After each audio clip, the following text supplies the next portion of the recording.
yoga, which, apparently some Christians are practicing in church and stuff. Like churches having like women's yoga classes and stuff. So the word yoga means union. And union, it's referring to the spiritual goal and agenda of yoga, the word union. What they mean is that there's a universal, impersonal spirit called Brahman, which is this force in the universe and the substance of reality, the substance of the universe.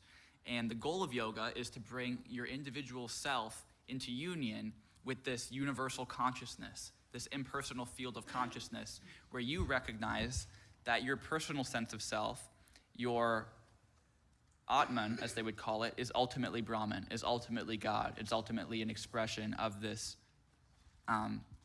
oversoul of the universe.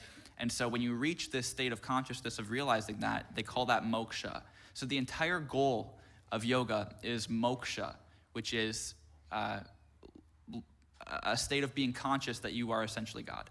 Well, it's essentially what it is. So, yeah. So what would you say to a Christian who says, "Yeah, but I'm just doing the stretching"? Yeah. Well, the stretches, aside from the fact that regular stretching has been shown to be just effective in treating things like back pain as yoga.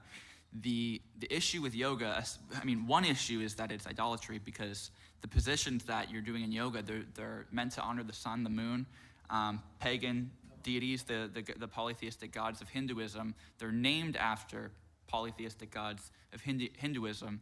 And when you hit these positions, what they're meant to do is invoke the properties of these gods or the power of these gods.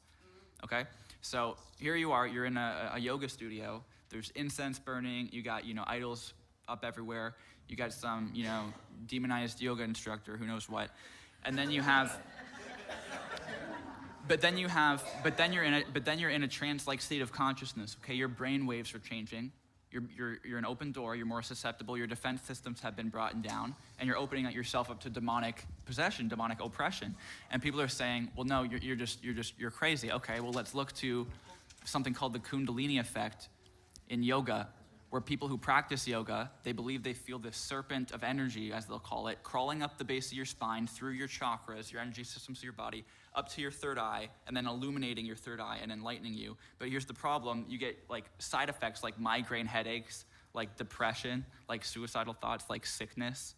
And you feel, there's all blogs of people asking, I have the Kundalini effect after doing yoga. I don't feel like I'm even... Yoga's jacking me up. Yeah. They'll say, I don't even feel like I'm alone in my own body anymore. I need help. And the reason why is because you're getting demons. And proof of this is in Hinduism, there's something called siddhis. There's primary and secondary siddhis, which are meant to be essentially consequences of practicing yoga. When you practice it properly, an effect of that will be a primary siddhi or a secondary siddhi, such as the secondary ones would be being able to revisit the past lives of the gods and see in trance what they did. Being able to leave your body and go into another person's body, okay? Being able to read another person's mind. So yogic traditions tell us that when yoga is done properly, the way it's supposed to be done, you're gonna be able to do things that the Bible tells us are only possible with demonic power, okay? Right. And you're gonna feel messed up. You're gonna feel like you're not alone in your body, and then you're gonna need help from people getting deliverance. So it's dangerous. Yeah. You're just opening up the door to the demonic. Yeah, you're opening up the door to the demonic, and you can't separate it from its theological, spiritual roots. The whole purpose of yoga is not stretching. It's psycho-spiritual. It's moksha. Another one is samsara. It's leaving this cycle of death and rebirth, leaving the cycle of reincarnation. And you do that by reaching a certain level of consciousness, a certain state of self-awareness of yourself as the creator, and now you no longer have a need to reincarnate. So those are the two goals of yoga. It's not just to go get fit and